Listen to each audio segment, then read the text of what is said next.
Settle in. Tonight I'm bringing you 5 creepy Reddit confessions that honestly kept me up. If you enjoy it, hit subscribe and leave a like. Here we go. Before we start, if you ever want to go deeper, the LostFootage Club is where our community trades their own creepy stories. You'll find the link in the description. My car's lane assist keeps trying to steer me into one specific driveway. I'm 26, I shoot weddings and portraits for a living, and I live alone in a little rented house at the edge of a town most people have never heard of. My job means I'm almost always driving home late. Receptions end around 11, then there's an hour of packing lenses and tripods and making nice with the drunk uncle who wants to know what kind of camera I use. And then it's just me and a back road and a thermos of cold coffee. The road I take is called Bell Hollow. 2 narrow lanes, no streetlights, trees that lean in over the asphalt like they're trying to listen to something. My younger sister Chloe always texts me around midnight, just a thumbs up or a home yet, so she knows I haven't wrapped my car around a deer. My friend Nolan, who fixes the car when it complains, calls Bell Hollow the tunnel because the trees close over the top of it. He's the only other person I talk to most weeks. About halfway down Bell Hollow, there's a house. I'd passed it 100 times before I really looked at it. Single story, peeling white paint, porch sagging on one side, windows boarded up with plywood that's gone gray from weather. A gravel driveway curves off the road and disappears behind a hedge. No mailbox, no number. Just the kind of place you assume someone's grandmother died in 20 years ago, and nobody wanted to deal with the paperwork. 3 weeks ago, my car started pulling toward that driveway. I drive a newer hybrid, nothing fancy, but it has lane assist, the kind that gently nudges the wheel if you drift. The first time it happened, I thought I'd wandered over the line. The second time, I was paying attention and I hadn't. The wheel just leaned, soft and patient, toward the gravel cut. Only at that house. Only ever to the right. I'd correct it, the car would relax, and a mile later everything was normal again. She told herself it was a sensor reading the hedge wrong. For 3 weeks she told herself that. Last night I decided to test it. Stupid, I know. It was almost 1 a.m, no other headlights for miles, and I figured the worst case was I'd end up nosed into a bush and have a funny story for Nolan. I came around the bend, saw the dark shape of the porch through the trees, and let go of the wheel. The car turned. Not a drift, not a twitch. A smooth, confident right-hand turn. The kind you make into your own driveway after a long day. The kind your hands do without asking. The tires crunched onto the gravel. The headlights swept across the boarded windows. The car rolled forward, slowed itself, and stopped. 6 feet from the porch steps. I measured later, with the tape from my camera bag, because I needed a number to hold on to. 6 feet exactly. The kind of distance you stop at when you've parked somewhere 1,000 times and you know where the bumper ends. The engine sat there idling. The dashboard was calm. No warnings, no chimes, nothing on the screen except the little map with my blue arrow pointed neatly at a house that, according to the map, didn't exist. Just gray space where the driveway should have been. I didn't move. I couldn't. My hands were still hovering over the wheel where I'd let go, and somewhere in the back of my head, a very quiet voice was pointing out that I had never, in my life, touched that gravel before tonight. But the car had. The car knew exactly where to stop. I sat there with the headlights on the porch, and I watched the front door, and I waited to see if anything inside was waiting back. I don't know how long I sat there before my hands started working again. Long enough that the engine cycled itself into a quieter idle. I reached down, threw it into reverse, and backed out so fast the tires kicked gravel into the underbrush. I didn't look at the porch in the rear view. I refused to. I drove home with the radio off and both hands locked at 10 and 2. And when I got into my driveway, I sat there shaking for another 20 minutes before I could make myself walk inside. Chloe's midnight text was already waiting on my phone. I typed back, "Home, love you," and didn't trust myself to say more. By morning, I had a whole story built up. Software glitch, map data corruption, maybe a recall I'd missed. The car was 2 years old, and these systems update themselves constantly. Of course it had a bug. Of course. I drove it straight to Nolan's shop. He plugged it into his diagnostic rig, ran the lane assist calibration twice, checked the cameras, checked the radar, checked the firmware version against the manufacturer's database. Nothing. Everything green. He leaned in the open driver's door, grinning, and said, maybe I'd bought one of those haunted Teslas the internet was always going on about. Except mine wasn't even a Tesla, so what did that make it? I laughed. It came out wrong. For 4 days, she took the long way home. 40 extra minutes through the next town over. 4 days of pretending that counted as a solution. On the 5th night, a bride's mother called me in tears because they'd left the album proofs at the venue, and the venue was on the far side of Bell Hollow, and by the time I'd retrieved them and pointed the car back toward home, it was nearly 2, and I was too tired to think about detours. I told myself I'd just hold the wheel tight. That was all. Just hold it. The pull, when it came, wasn't gentle anymore. It was a steady, muscular lean to the right, like someone in the passenger seat had reached over and was helping me steer. I gripped harder. The wheel pushed back. I actually had to brace my left arm to keep the car straight, and for about 3 seconds, passing that gravel cut, I was in a slow, silent argument with my own vehicle about where we were going. I won. Barely. The tires chirped as I overcorrected back to center, and then the pull was gone, and the car was just a car again, humming along like nothing had happened. I didn't sleep that night. I kept seeing the headlights on the porch. 6 feet. Not 5, not 7. The exact distance you stop at when your body already knows the spot. The next morning, I did something I still can't fully explain. I put my camera in the passenger seat, drove out to Bell Hollow in full daylight, parked on the shoulder across from the house, and started shooting it. I told myself it was a project. Abandoned architecture. I have a folder on my hard drive full of stuff like that. The boards on the windows were the same weathered gray I remembered. The porch still sagged. Nothing about the house had changed. The gravel drive had. It was raked. Not neatly, not like someone with a garden in mind, but disturbed, fresh. The small stones turned dark side up where tires had rolled over them recently. I crouched at the edge of the road and zoomed in with my longest lens, and there, pressed into a softer patch near where I'd stopped that night, was a tread pattern. I knew the tread. I'd been staring at it for 2 years every time I checked my own tires before a long drive. That night, I sat in my driveway with the engine off and dug through every menu the touchscreen had. Lane assist? Off. Lane keep? Off. Steering intervention? Off. Emergency lane correction? Off.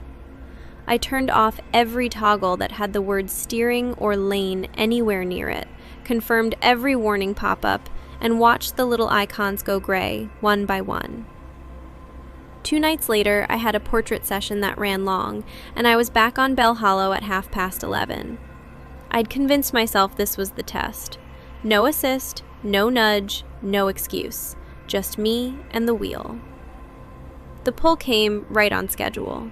Softer than before, the way a kid tugs your sleeve when they don't want to be ignored. But it was there. Unmistakable. The wheel wanted to go right, and there was no system on this car that was supposed to be able to make it do that. I made it past the driveway and pulled onto the shoulder a 1/4 mile down and cried into my hands for maybe 10 minutes. Then I called Chloe and asked, as casually as I could manage, if I could crash at her place for the weekend. She said yes without asking why, which is one of the kindest things a sister can do. 2 nights at Chloe's. Long enough to start sleeping again. Not long enough. When I got back Sunday evening, the car was in my driveway, exactly where I'd left it. Except it wasn't quite. I park parallel to the porch, close enough that I can step from the driver's door onto the walkway without getting my shoes wet. The car was angled maybe 5 degrees off. The front passenger tire was a hand's width further onto the grass than I would ever leave it. I told myself I was being paranoid. Then I opened the driver's door. The seat was reclined 1 notch further back than I sit. I am very particular about my seat. I am the kind of person who adjusts it after anyone else has so much as leaned on it. And on the rubber floor mat, on the driver's side, there were 3 small pieces of pale gravel. The kind of gravel that lines a certain driveway on Bell Hollow Road. I hadn't driven the car all weekend. The keys had been in Chloe's apartment with me, 2 towns over. That night I plucked a hair from my head and laid it across the seam of the driver's door before I locked up, like I'd seen in a movie once. In the morning, the hair was on the ground. I tried it again the next night, taping it this time, in 2 places. By morning, the tape was still there. The hair was snapped clean in the middle. A top comment reads, "The detail that gets me is the 6 feet from the porch. That's a specific practice distance. Someone has been parking there exactly like that for a long time." Someone in the replies added, "Lane assist physically cannot execute a full right-angle turn into a driveway. That system is designed to nudge, not steer. Whatever happened to your car, it wasn't the factory software." The poster responded with, "I know. That's why I called Nolan in the first place. He scanned the ECU and said there's firmware on it that isn't from the manufacturer and isn't from any aftermarket kit he recognizes. He wouldn't tell me what he thought it was, just told me not to drive it home that night. I did anyway." That was the night the trip log jumped from 1 to 12. 4 days of silence on the thread. Then the update went up at 4 in the morning. I went inside the house on Bell Hollow Road. I'm going to write this in the order it happened, so I don't lose the thread. After the last post, I asked Nolan for one more favor. I told him I wanted the saved navigation history off the car. Every trip the system had logged since I bought it. He said sure, no problem, give him a day. He called me at 1 in the morning. Not texted, called. His voice was the kind of flat you only get when somebody is trying very hard not to sound scared. He said there were 412 trips in the log to a single address on Bell Hollow Road. Not near it, to it. All of them between 2 and 4 in the morning. All of them on nights I know I was asleep at home, because some of them were nights I was at Chloe's, and one of them was a night I had the flu and didn't get out of bed for 16 hours. He pulled the odometer history too. The mileage matched. Whatever was making those trips, the car was physically driving them. Wheels turning, tires wearing, real miles on a real road. I tried everything. I parked it at his shop and slept on his couch. The log added a trip. I put the key fob in one of those signal blocking pouches he sells to people worried about relay theft. The log added a trip. We disconnected the 12-volt battery entirely and left the car sitting in his bay overnight with the hood up. In the morning, there was a fresh entry in the log, time-stamped 2:47, and 3 new miles on the odometer, and a smear of pale gravel dust on the driver's side rocker panel. Nolan won't touch the car anymore. He told me, gently, that whatever is happening is past the point where a mechanic helps. He said the car has driven that route so many times now that it knows it. The way you know the walk from your bed to your bathroom in the dark. He said it like he was apologizing for something. I'm going there, in daylight, today. I have to see what's at the end of a road my own car thinks is home. I'll post when I get back. Someone in the replies added, I'm begging you not to go back to that house alone. Bring Nolan. Bring anyone. Please update. Someone in the replies added, Bell Hollow Road in which state? I grew up near a Bell Hollow, and there was a house out there everyone's parents told them to never stop at. I need to know if it's the same one. Ghost in the Can chimed in, "Don't make her name the town on a public post. If the address is real and the photographs inside are real, the last thing she needs is a map to her own front door pinned to the comments." I drove out at noon with the windows down so the cab wouldn't feel like a small room. I kept my hands tight on the wheel the whole way, and the car did not pull once. Of course it didn't. We both knew where we were going. The house looked different in full sun. Not nicer, just less like a prop. The porch had been swept recently, the corners clean of leaves. The boards on the windows were still gray, but the screws holding them in place were new, the heads still bright. When I climbed the steps, the wood didn't creak. When I touched the doorknob, there was no dust on it. It turned warm under my hand, like somebody had held it not long before me. I don't know why I reached for my own keys. Some stupid, hopeful part of me, I guess, wanting it to be locked, wanting an excuse to walk away. I lifted the ring out of my pocket, and the brass house key, the one for my own front door, caught the light. I tried it. It slid in to the hilt. It turned, smooth as butter, with the soft little click I'd heard every night for 2 years coming home. The door opened on its own weight. The smell inside was hers. Her shampoo, her laundry soap, the lavender thing she kept on her nightstand. Every wall was covered in photographs, not framed, pinned. Floor to ceiling, every room I could see from the entryway, edges overlapping like roof shingles. All of them were me, asleep. Me in my own bed from above. Me curled on my side under the quilt my mother made. Me in the guest room at Chloe's apartment, the streetlight from her window slanting across my face. Me in a hotel bed from that destination wedding last spring, the one in the mountains, the room I'd booked under my own name and locked with the deadbolt and the chain. Photographs taken from inches away. Photographs taken from directly above, the kind you can only get standing over someone and looking down. I picked one off the wall with shaking hands and turned it over. The paper stock was mine. The same brand of fiber-based silver gelatin I order in bulk from a lab in the city. The kind I use for my best portrait clients because nobody else around here bothers with it anymore. On the back, in pencil, in my own handwriting, there was a date. 3 nights ago. And underneath, 2 words I write on every proof I deliver. Sleeps well. I sat down on the floor. I sat down because my legs decided for me. The car was still idling outside, soft and patient, the way it idled that first night 6 feet from this porch. I could hear it through the open door. It sounded, from in here, exactly like it sounded from my own driveway at home. I don't know how long I've been sitting here. I don't know how to make my body stand up and walk back out to a car that thinks this is where I live. I don't know which set of keys in my pocket goes to my real front door anymore, because they all fit the same locks now, and somebody has been writing on the backs of photographs in my handwriting for longer than 3 weeks. I think I've been coming here for a very long time. I just haven't been awake for it. A user named Ghost in the Can wrote, "Faraday pouch wouldn't matter if the car already has your route memorized and a stored profile. The question is, who built the profile?" And on that note, on to the next one.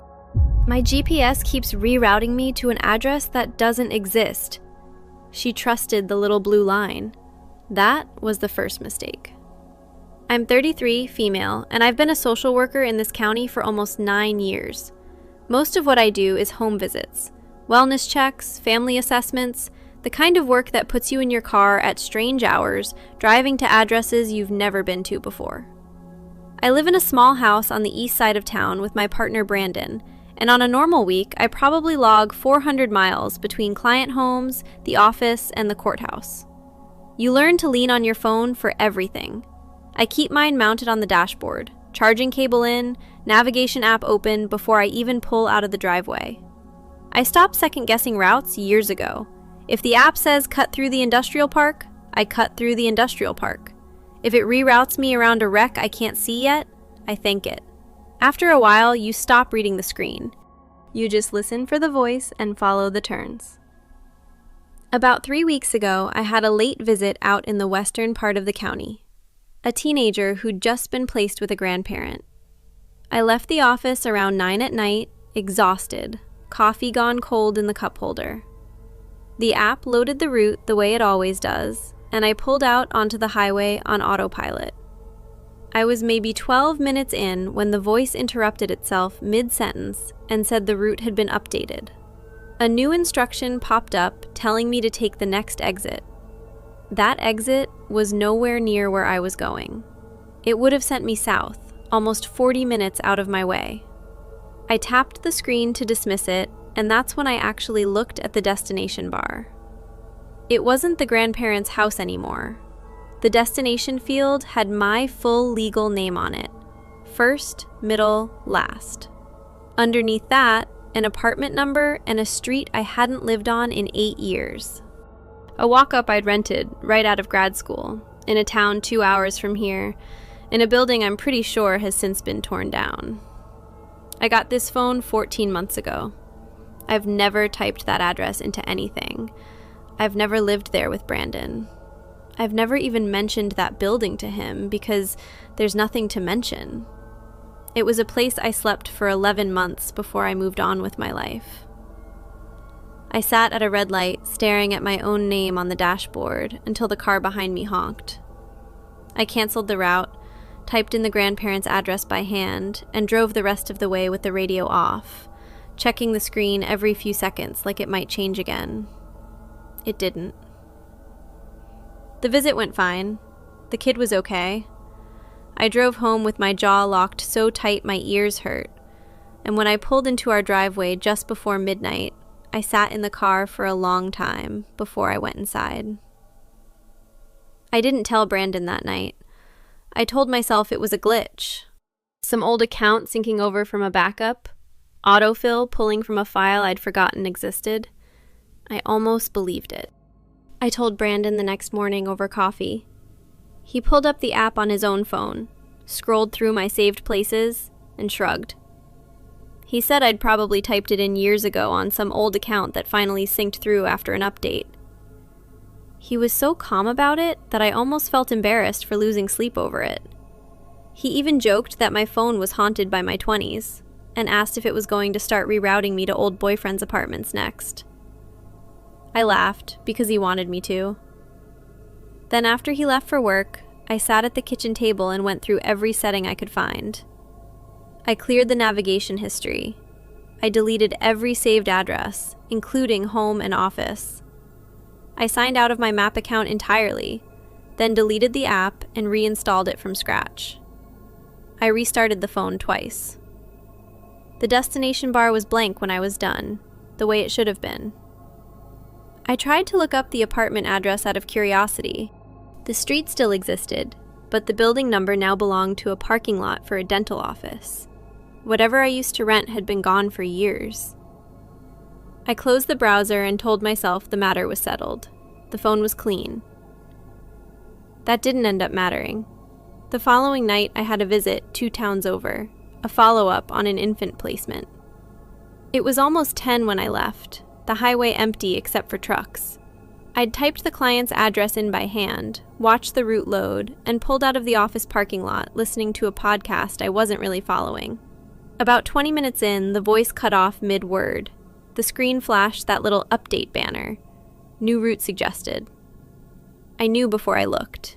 I knew in my chest before my eyes got there. Same address, same apartment number. My full name sitting in the destination bar like I'd entered it myself. I pulled into the breakdown lane and put the hazards on. My hands were shaking enough that I had to set the phone in my lap to use it. I opened a separate map application, a different company entirely, and typed the coordinates the prompt was sending me toward. The street view loaded a service road with a guardrail on one side and a wall of trees on the other. I switched to satellite. Trees. I zoomed in until the image got blurry. Trees, a drainage ditch, and a gravel turnout big enough for maybe 2 cars. I checked the county property records on my browser. No parcel at those coordinates. No structure ever permitted. just woods behind a feed store that closed in the 90s.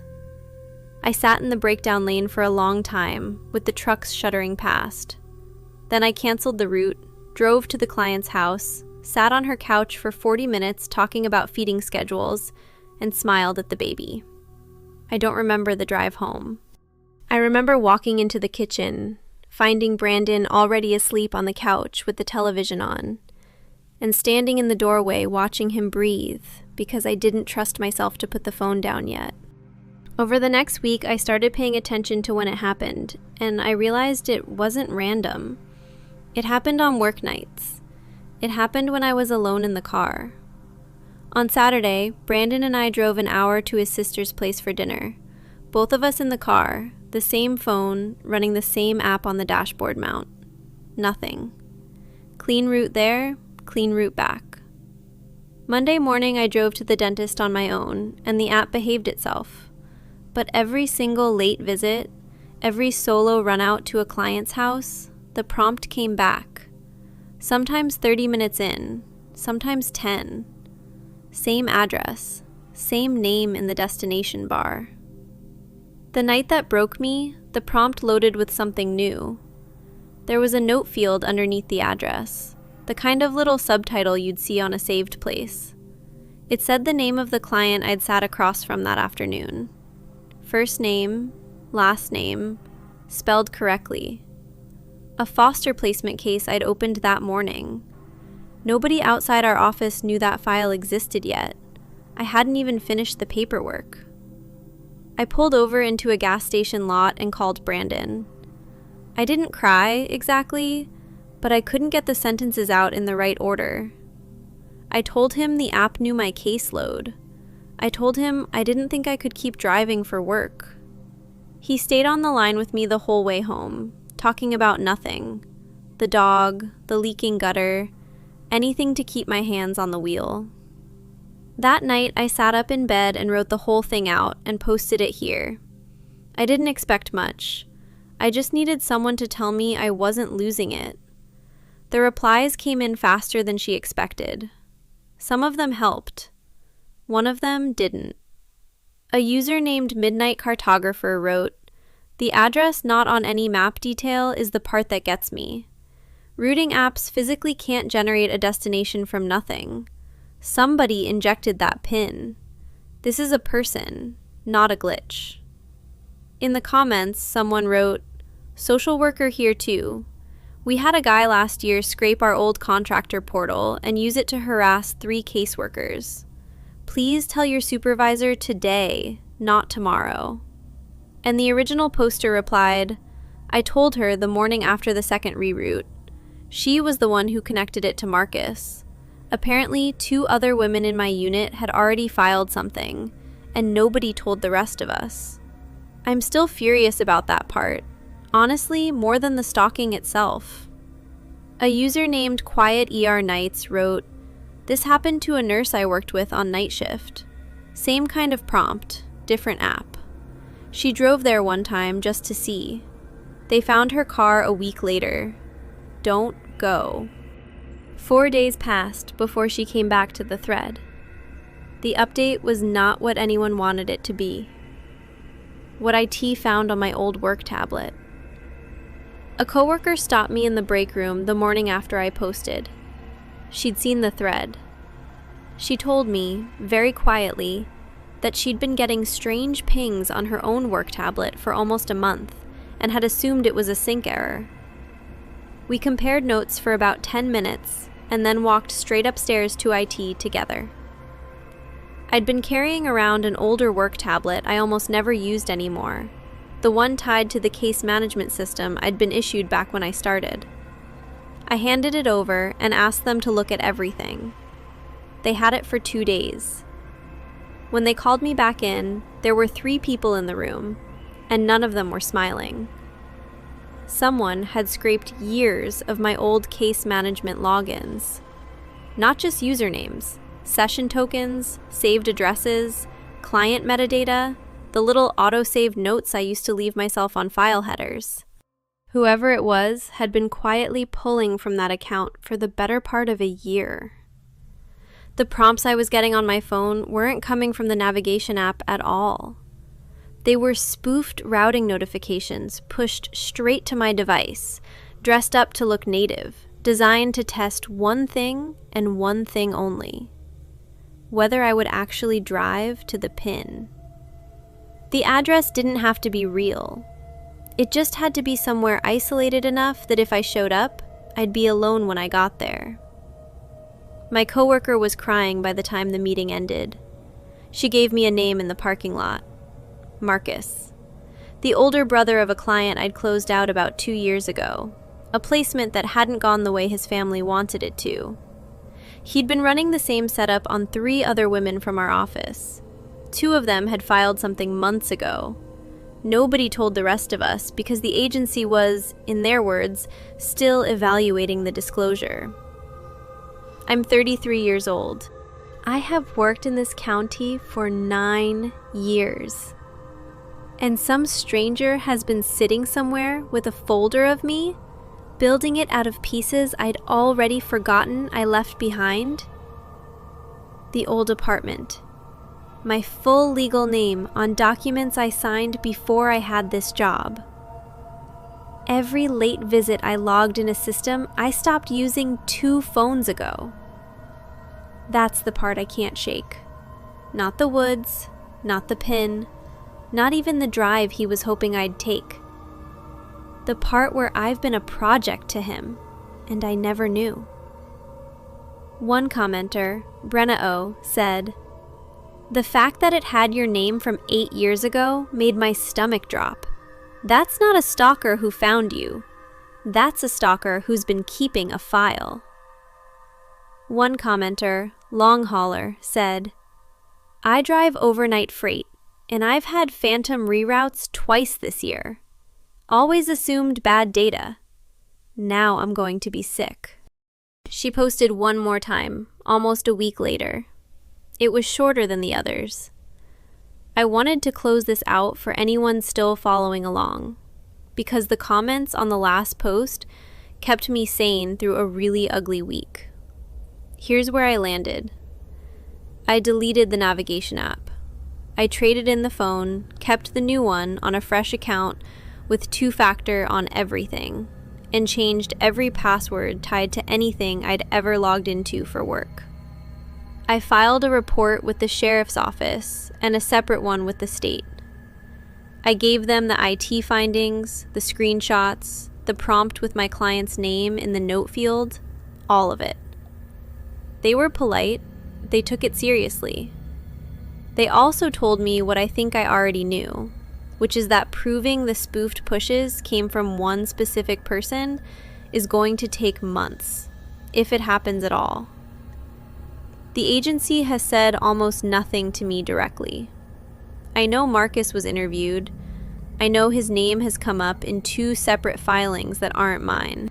Nobody at my office will confirm whether he was charged with anything.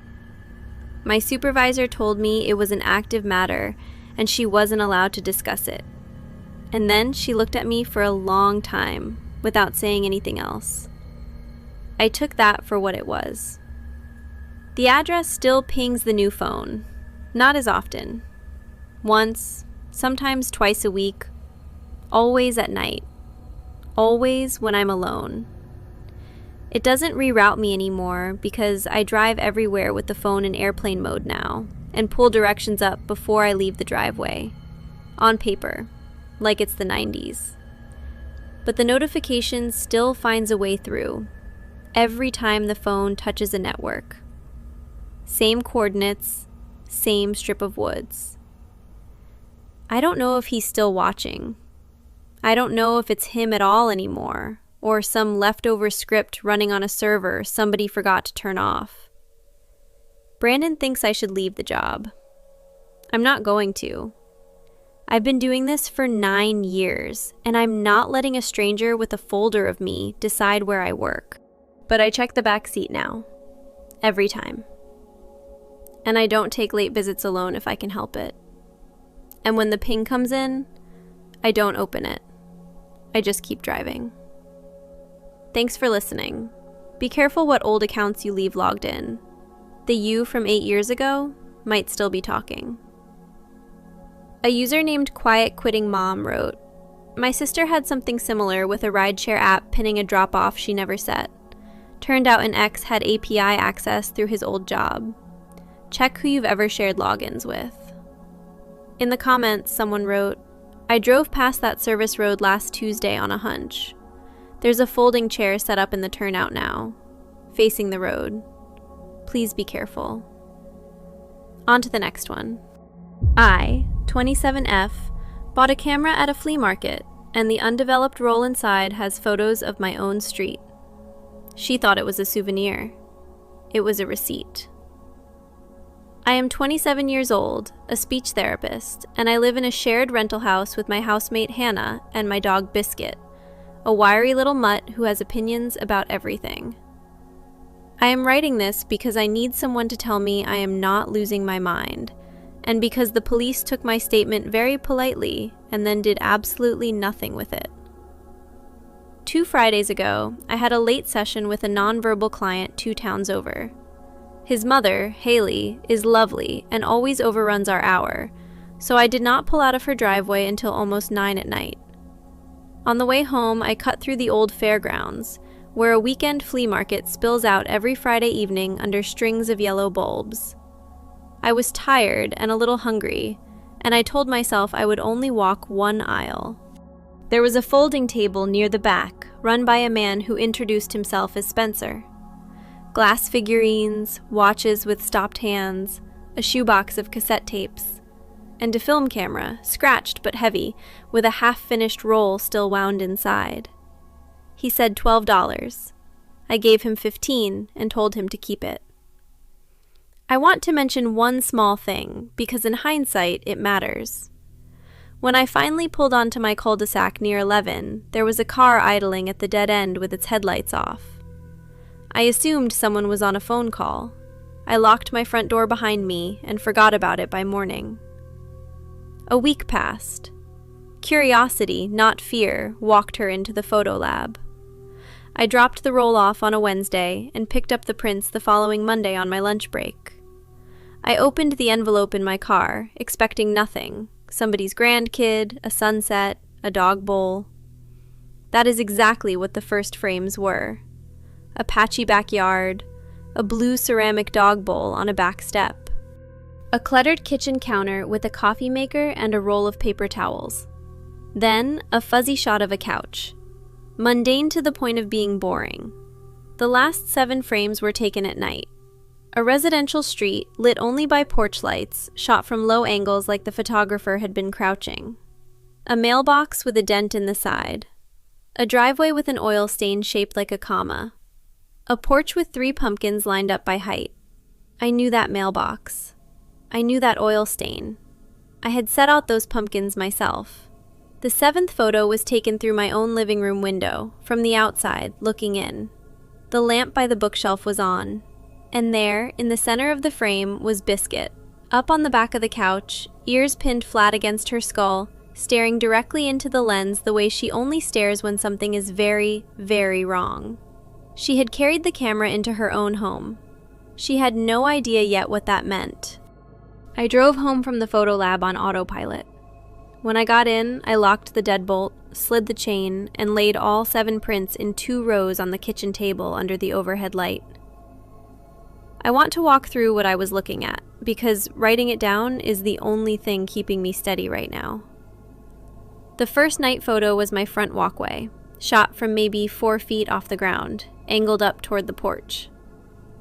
The second was the side of my house, the narrow strip between my siding and the neighbor's fence, where nobody walks except the meter reader once a month.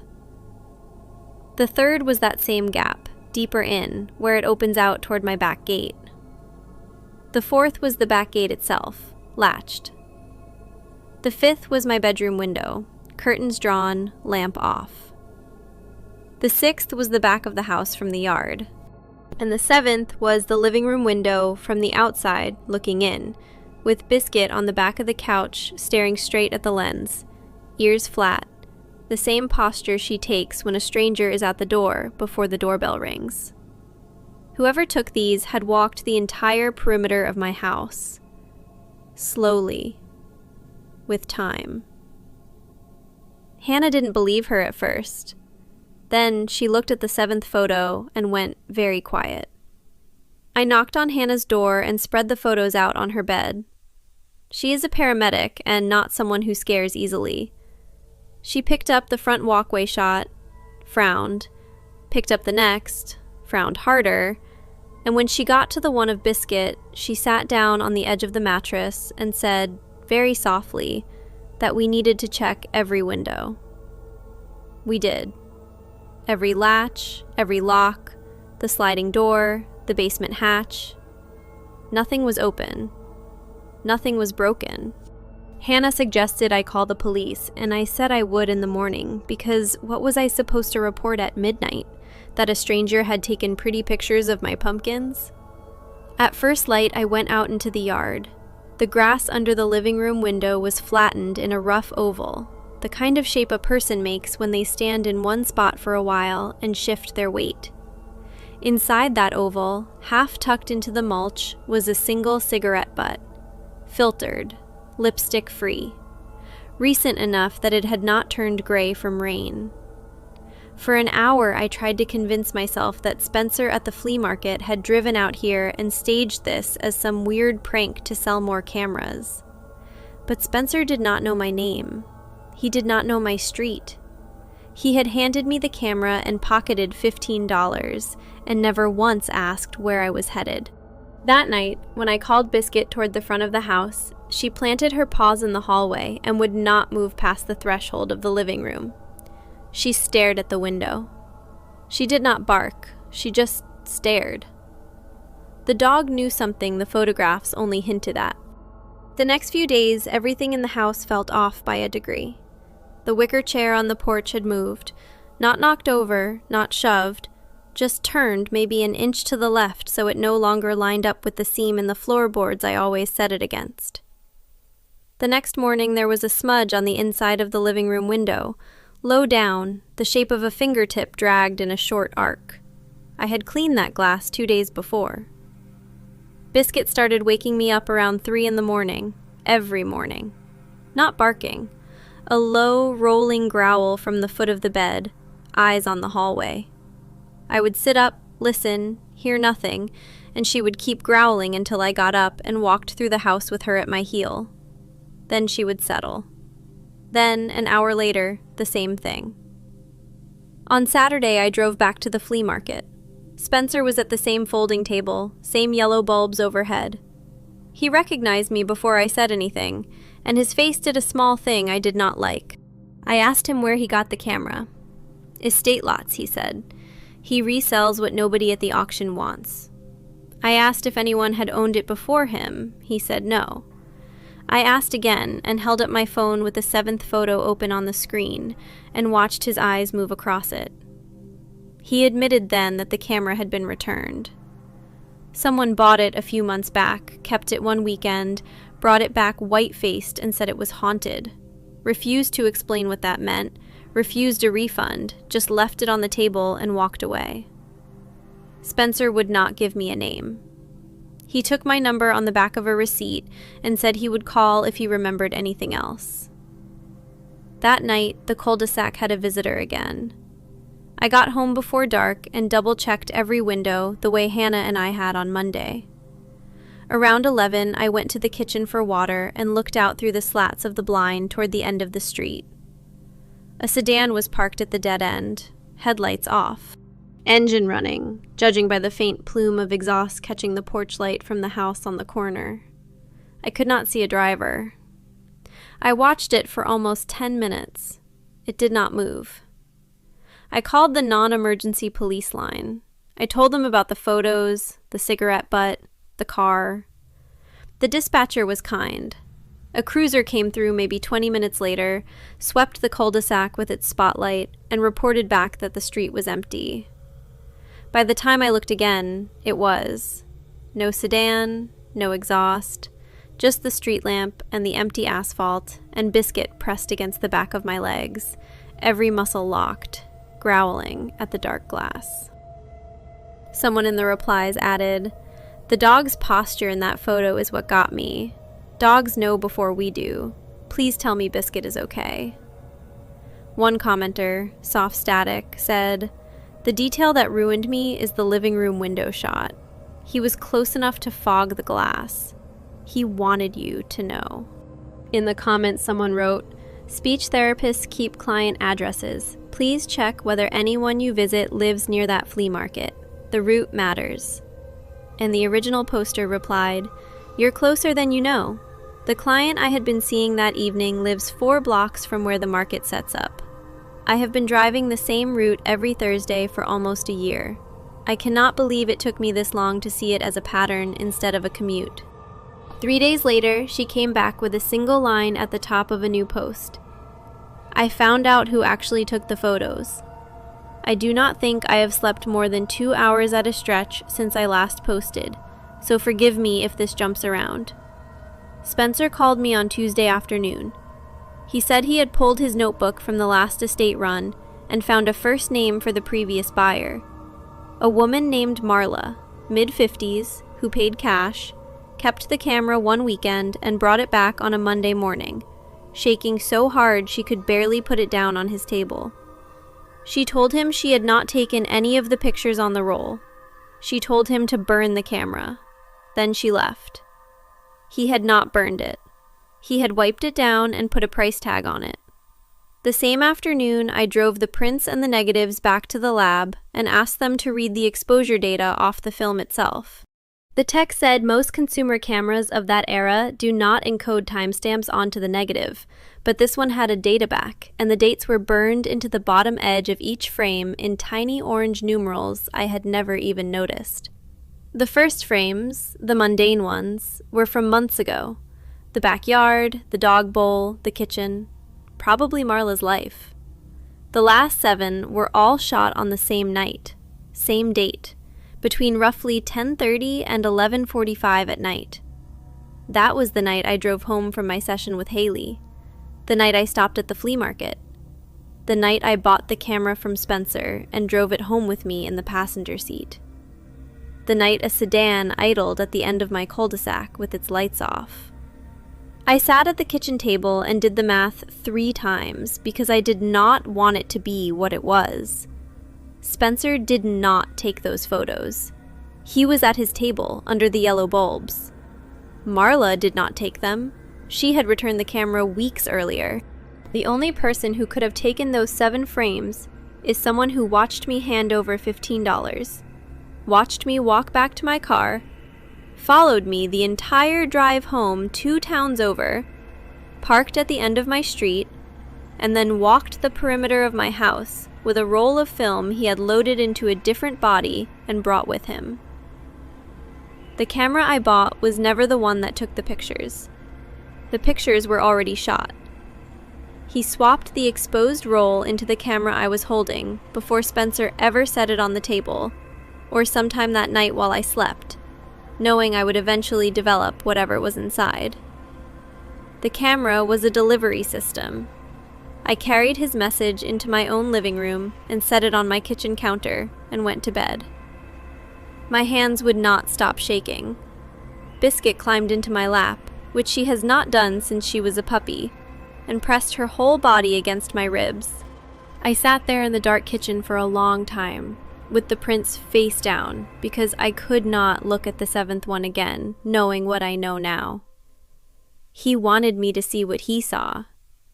He wanted me to know he had been close enough to count my dog's whiskers through the glass. In the comments, someone wrote, "You said the seller had a folding table. Did he have other cameras or just that one? Because just that one would be a setup." A top comment reads, "Get out of that house tonight.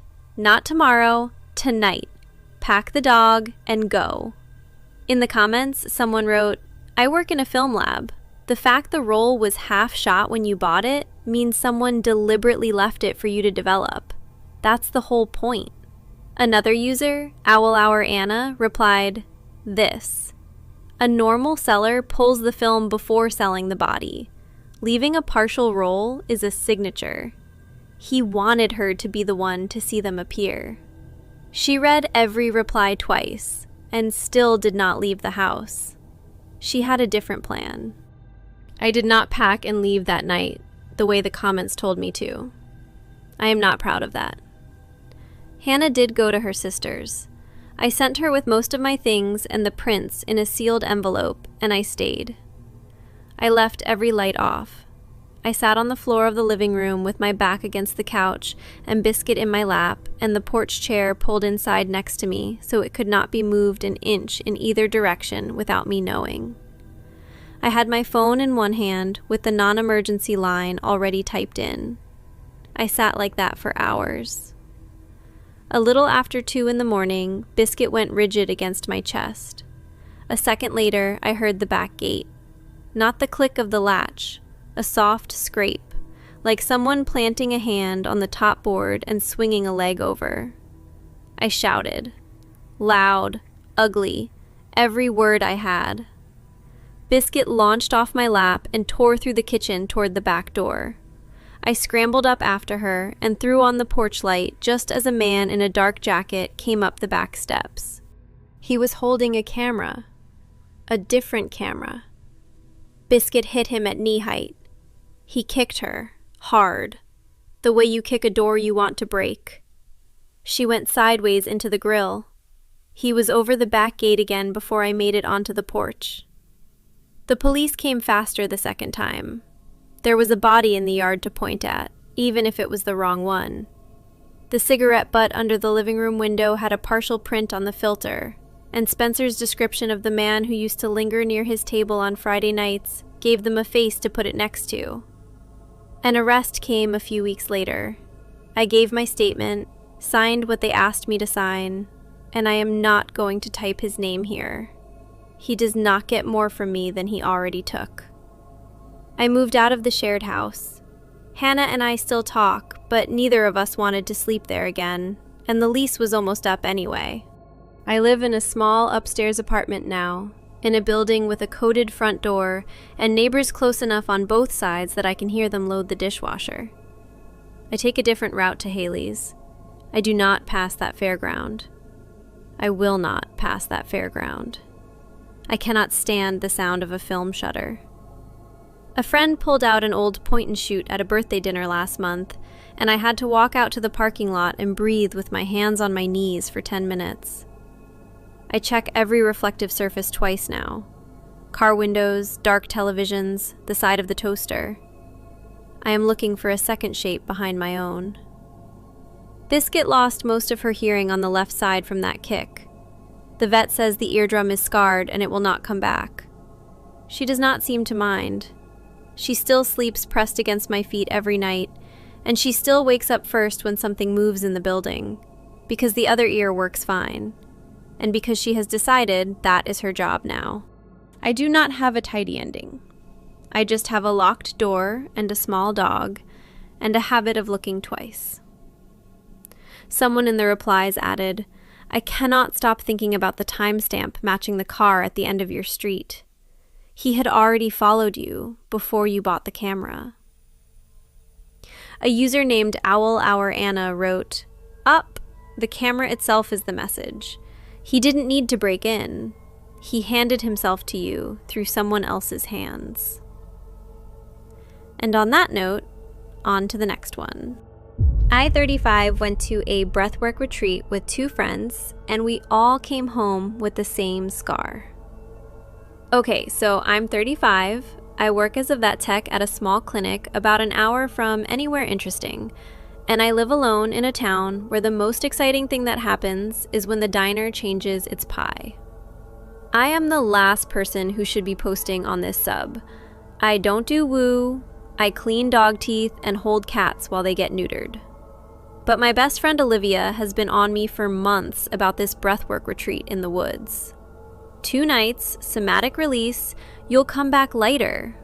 She kept sending me the website. I kept ignoring it. Then my coworker Grace, who is 30 and exhausted in the way only ER vet techs get, said she'd go if I went. So I caved.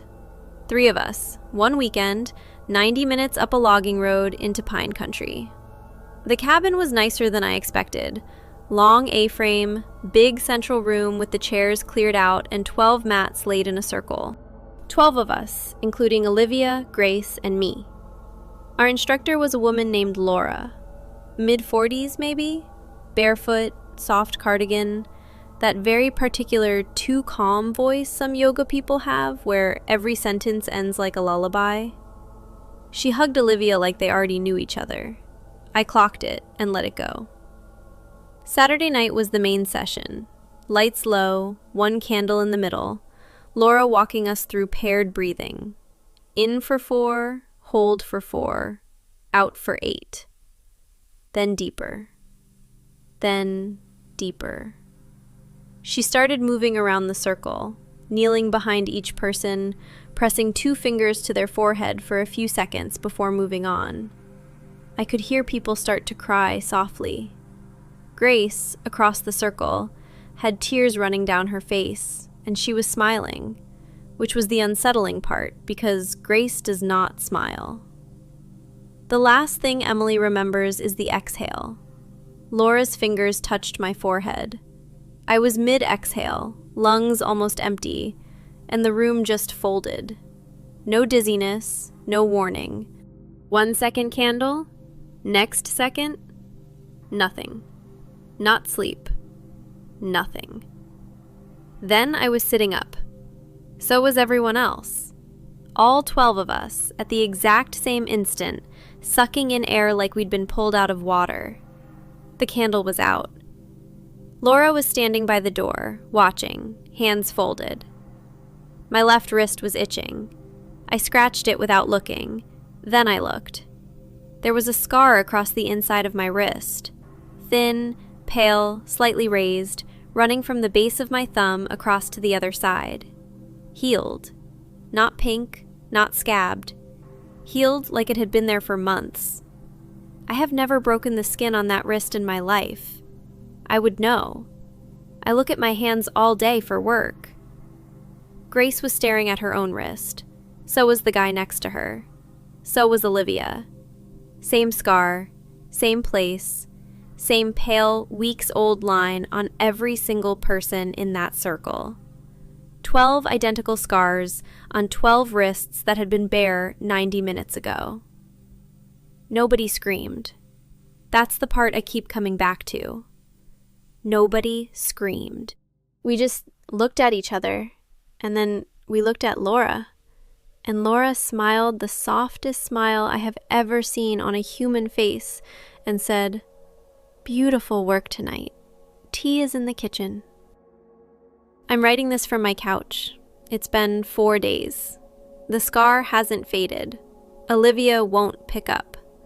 Grace called me at the clinic yesterday, and I think something is very wrong with her. I'll post more when I can think straight. The morning after, in the cabin bathroom. I want to back up and tell you about the morning after, because I keep skipping past it, and I think the details matter. I barely slept. The cabin had bunk rooms, 4 of us per room, and I lay on the top bunk all night with my left arm tucked against my chest, fingers wrapped around that wrist, like if I held it tight enough, the line would be gone in the morning. It wasn't. I got up before sunrise and went into the bathroom and locked the door and stood under the fluorescent light, staring at my own arm. I work in a clinic. I see scars every single day. Surgical scars, bite scars, the way tissue knits and silvers over months. What was on my wrist was not fresh. It wasn't a cut that had been glued or stitched in the night. There was no swelling, no bruising at the edges, no scab residue, nothing. The line was slightly raised, slightly paler than the surrounding skin, and the skin around it moved the way skin moves when something has been healed for a long time. I pressed it. I pinched it. I ran my thumbnail along it. It didn't hurt. It felt like a scar I'd had for half a year. I rolled my sleeve down and went to breakfast and tried to act like a person. Everyone in that main room was wearing long sleeves. 12 people, in July, in a warm cabin, all wearing long sleeves. Nobody said anything about it. A guy named Daniel kept laughing too loud at nothing. A woman across from me hadn't touched her oatmeal. Grace was gray, just gray, like the blood had left her face and decided not to come back. Then Laura came in with the tea. Laura walked in carrying a tray of mugs like it was any other Sunday. She set one in front of each of us, knelt down by the candle from the night before, and told us, in that lullaby voice, that what we were feeling was completely normal. She called it a somatic manifestation. She said the body holds memory the mind refuses to, and that sometimes, in deep work, the body offers up a symbol, a mark, proof that something old has finally surfaced and released. She said the scars would fade. She said to be gentle with ourselves. She said not to photograph them, because documenting the body's private language could interrupt the integration. That was the exact phrase. Interrupt the integration. Grace made a sound next to me that was almost a laugh and almost a sob, and she pushed her tea away. Olivia, on my other side, put her hand on my knee under the table and squeezed. When I looked at her, she was smiling. Not nervous, not pretending. Smiling like everything was going exactly the way she'd hoped. She leaned in and whispered, "Trust the process, Em. I promise." That was when I remembered the hug. Laura and Olivia, the day we arrived. Not the hug of a teacher meeting a student, the hug of two people who already had history. The drive home was 3 hours, and we barely spoke. Grace sat in the back with her sleeve pulled down over her hand. Olivia drove, humming. I sat in the passenger seat with my left wrist resting palm up on my thigh, and I could not stop touching it.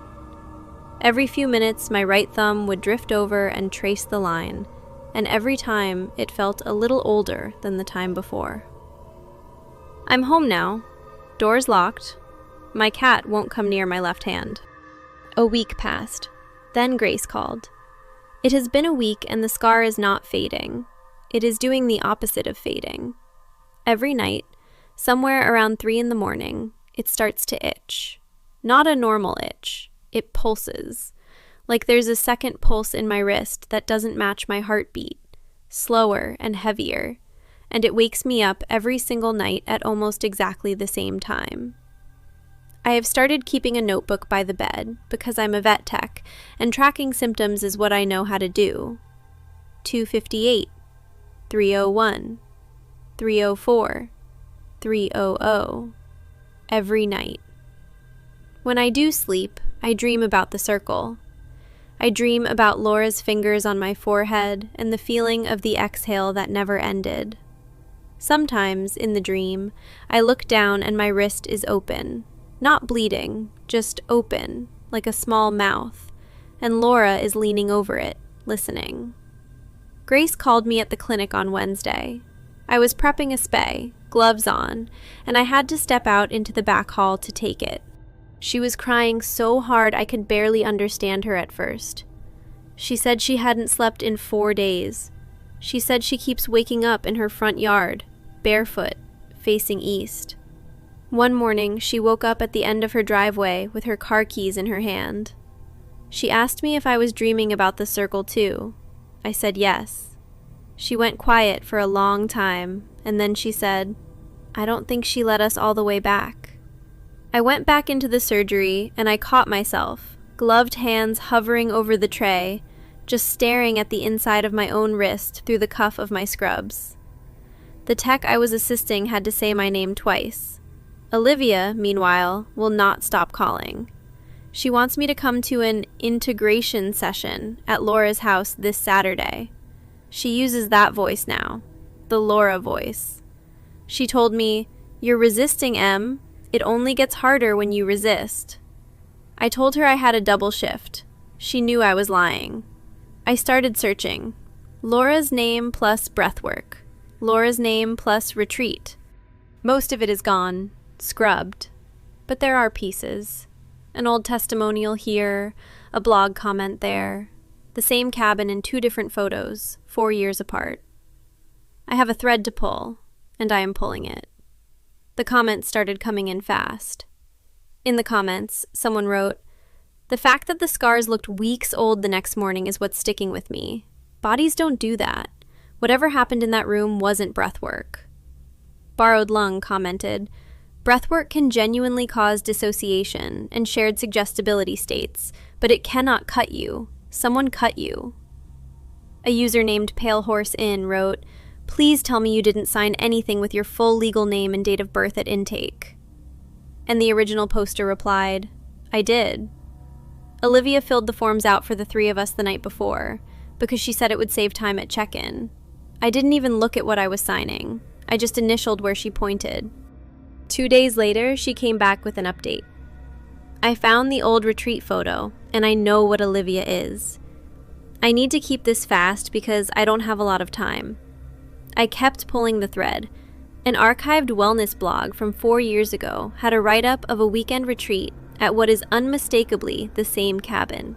Same A-frame, same window over the kitchen sink, same scuff on the front porch. The post had one photo: 12 people seated in a circle, hands resting palms up on their knees. Laura in the center, barefoot, soft cardigan, that same lullaby smile. 4 years younger and otherwise identical. I started running the faces. I am not a detective. I am a vet tech. But anyone can type a name into a missing persons database, and most of these people had their first names tagged in the blog comments.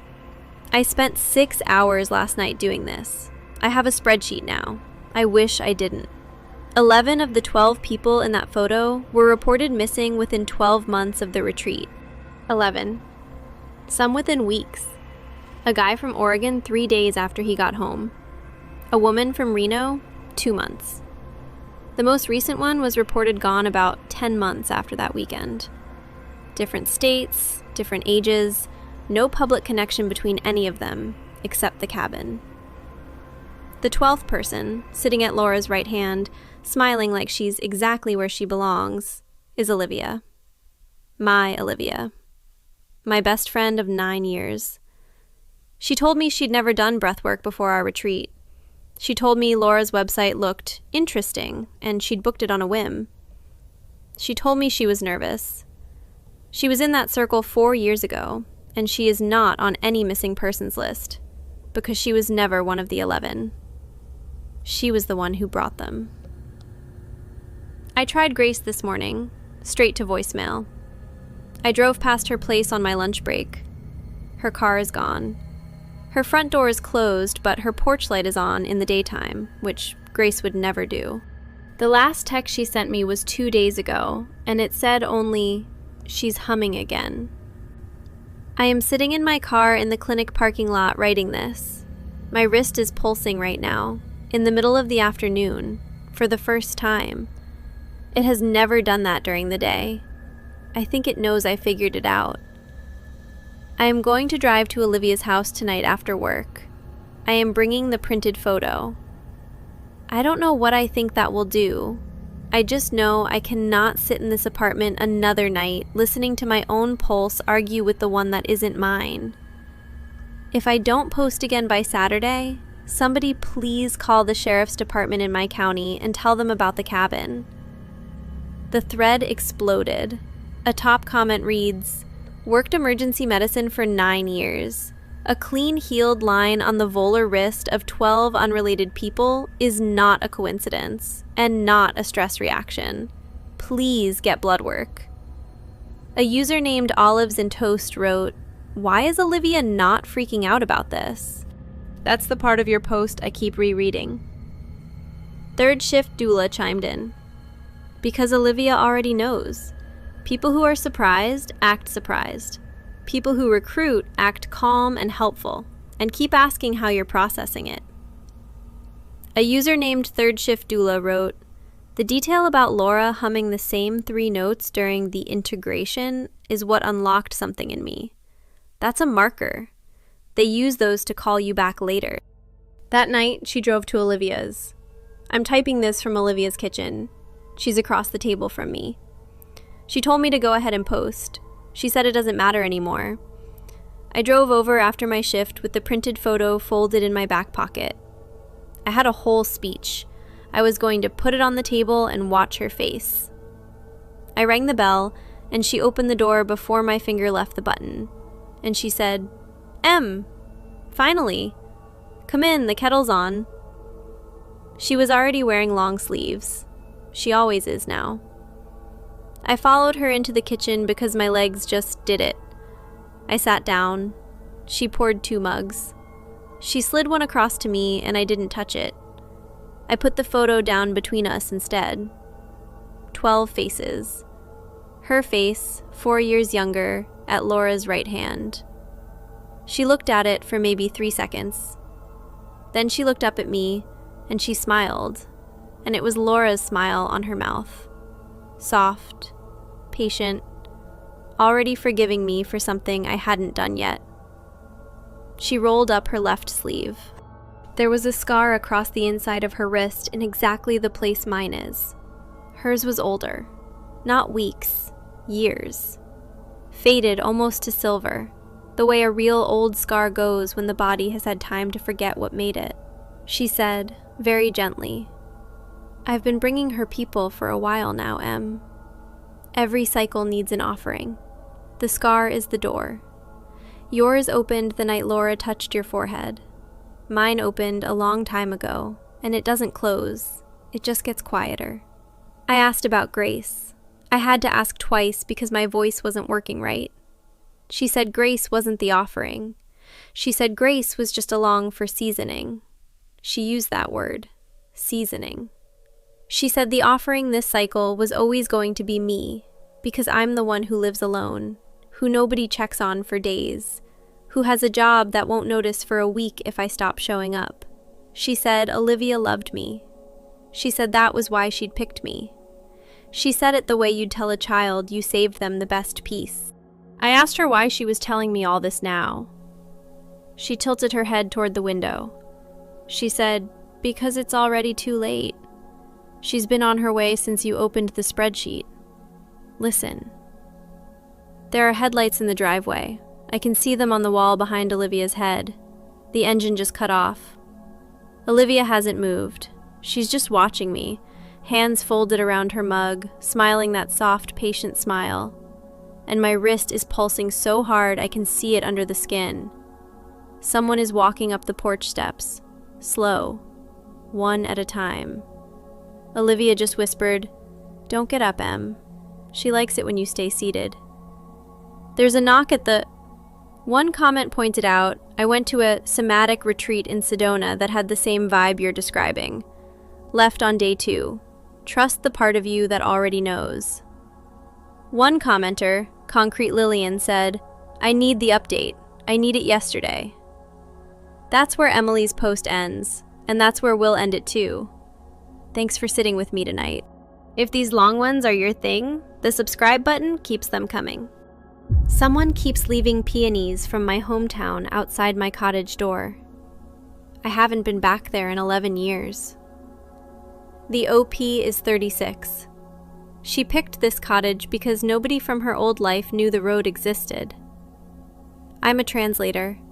I work from a tiny rented cottage about 3 hours from anywhere you've heard of, with my roommate Ethan and a kettle that's older than both of us. I spend most days in pajamas, turning Dutch contracts into English ones, and that is exactly the size of life I wanted. I grew up in a town called Millbrook. I left at 25. I did not go back when my father died 4 years ago. I did not call my older brother Garrett. I did not reach out to the neighbors, the church, the one childhood friend who used to leave drawings in my mailbox. I cut the rope clean, and I have never once regretted it. That is the only piece of context that matters. 6 weeks ago, I opened the front door to take out a recycling bin, and there was a bouquet sitting on the step. Pale pink peonies, wrapped in brown paper, no card. Beautiful. Wrong.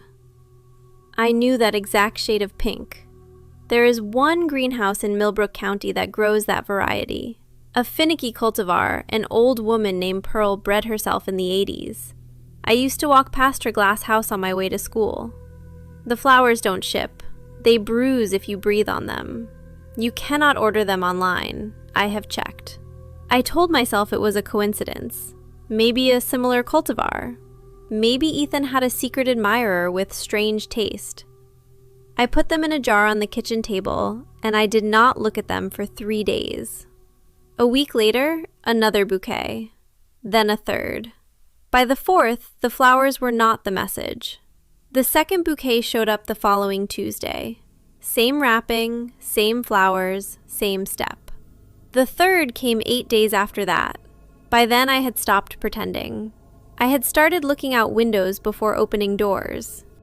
Ethan thought I should call the police, and I kept saying I would. Tomorrow, after this deadline, after the next one. The 4th bouquet was different. Tucked under the stems, folded into a careful little square, was a printout on county letterhead. A current property tax bill from Millbrook County. My full legal name, middle name included, spelled the way only 3 living people know how to spell it. An address on a back road I half remembered from being driven past as a kid. A small white house I had never owned, never seen the inside of, never signed a single piece of paper for. 11 years of payments, every quarter, on time. Every line marked, paid in full. I sat on the kitchen floor with the paper in my lap and tried to remember if I had ever, even once, signed something I didn't read. I hadn't. I am a translator. I read everything twice. Someone has been keeping a house alive in my name since the year I left, and they wanted me to know. She has not slept properly since. And the drive to that address is already forming in her head, whether she admits it or not. I showed Ethan the bill that night. He read it twice, asked me 3 sensible questions, and concluded it was a scam. Tax phishing. Some clever person who had bought my data off a leak and was about to follow up with a payment link and a sob story. I wanted him to be right so badly, I almost let myself believe it. I spent the next morning trying every rational explanation I could line up. Identity theft. A clerical error involving someone with my same first and last name. A confused county clerk attaching the wrong file to the wrong record. I made a list. I crossed things off the list. None of them explained the middle name spelled the way only my father, my brother, and my 8th grade teacher knew how to spell it. So I called the county assessor's office. I used my work voice, the one I save for difficult clients, and I pretended I was helping a relative sort out an inheritance question. I read the parcel number off the printout. The woman on the other end pulled it up in maybe 4 seconds. Yes, the property existed. Yes, it was in Millbrook, on the road I had read. Yes, the owner's name matched what I was reading her, letter for letter. She asked if I wanted the contact information on file. I said no thank you, hung up, and sat very still for a long time. The house was real. The name was hers. That left only one question worth asking. Who was paying? I typed the address into a map. Street view loaded. A small white house, 1 story, dark shutters, a gravel drive curving in from a back road I half remembered from the passenger seat of my father's truck. There were flower beds along the front path.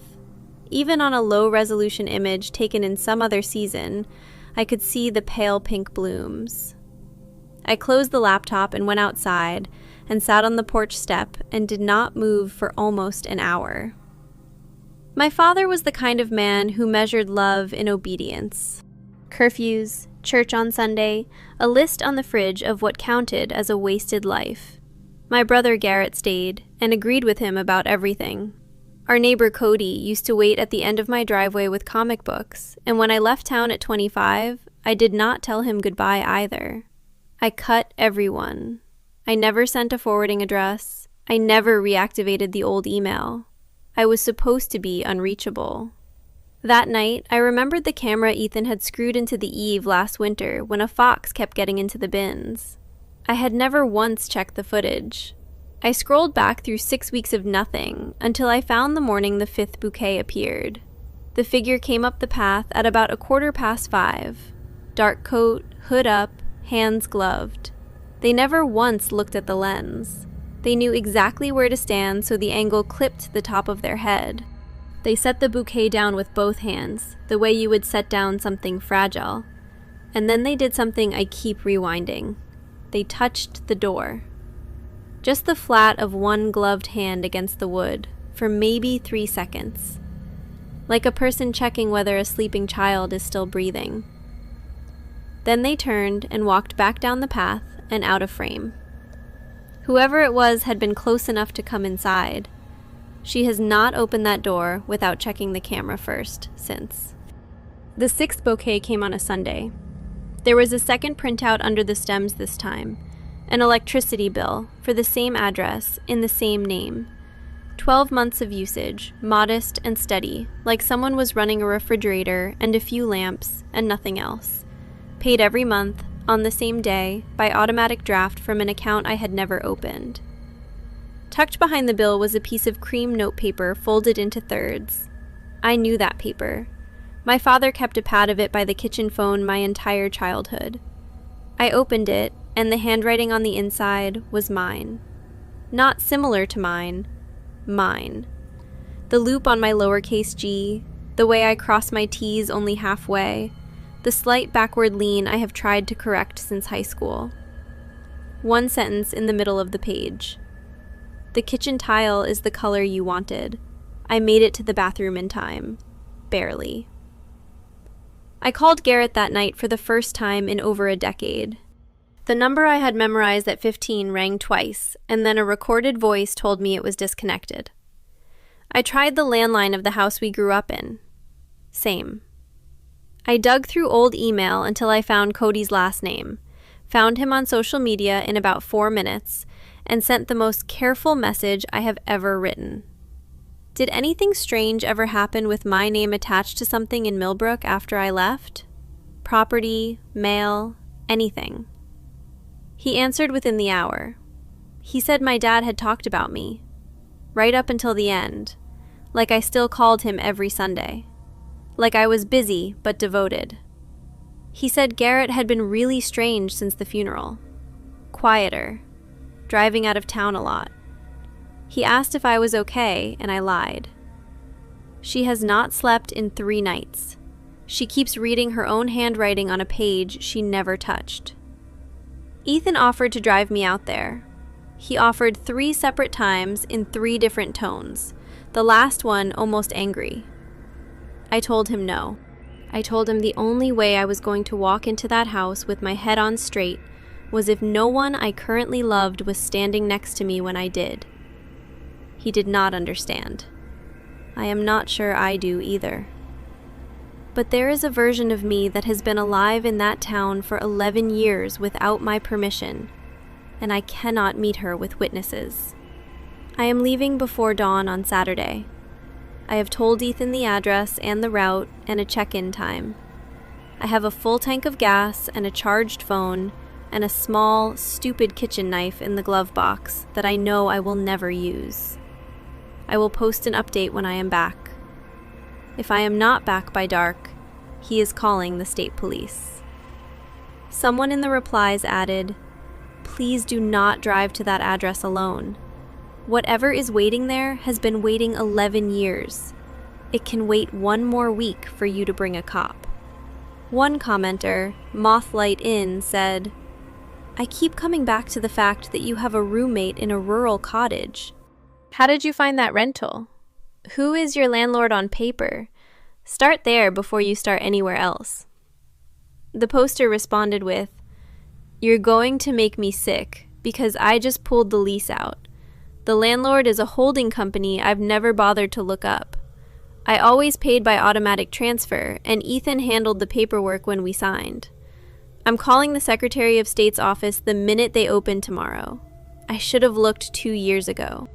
2 days later, she posted again. The update was already at the top of the subreddit before most people had finished reading the original. I drove to the address.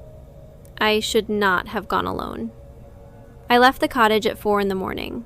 3 hours of empty highway and one bad gas station coffee, and then the road signs started reading like a list of things I had not thought about in years. Millbrook. The exit before Millbrook. The greenhouse. The cemetery where I did not stand for my father. The house was exactly where the map said it would be. Small, white, dark shutters, gravel drive curving in. Peonies in full bloom along the front path, the same pale pink that had been showing up on my step for 6 weeks. I sat in the car for almost 20 minutes before I made myself get out. There was a clay planter to the left of the front door. I lifted it without thinking. The spare key was underneath it, on a brass ring, exactly where my parents had kept theirs my entire childhood. I let myself in. The first thing I smelled was lemon furniture polish, the kind my mother used before she died, the kind I have not smelled in 20 years. I walked through the front room. There was a couch I half remembered, a side table I did not. On the wall, a framed photo of me at 17, my school photo, blown up bigger than it deserved to be. The bedroom at the back of the hall was mine. Not a guess, mine. My bedspread from high school, my shelf of paperbacks in the order I kept them, my old school books on the desk, open to the pages I used to dog-ear, a drawer of folded clothes in the size I wore at 17. On the dresser, a blue ceramic mug I broke at 16, glued back together along the same crack, the handle slightly crooked. The kitchen tile was pale green, the color I had wanted, at 15, in a notebook I had never shown anyone. On the kitchen table there was a stack of letters, maybe 40 of them, banded together, addressed to my father, in my handwriting, dated across 11 years. I picked one at random and read about a job I had never taken, a man I had never dated, a Christmas I had never come home for. I was on the floor with the letters in my lap when I heard the front door open. Garrett was standing in the hallway with the 7th bouquet in his hand. He saw me. He saw the letters. He said my name like he was sounding it out for the first time. Then he said, very quietly, "Dad told me you were writing."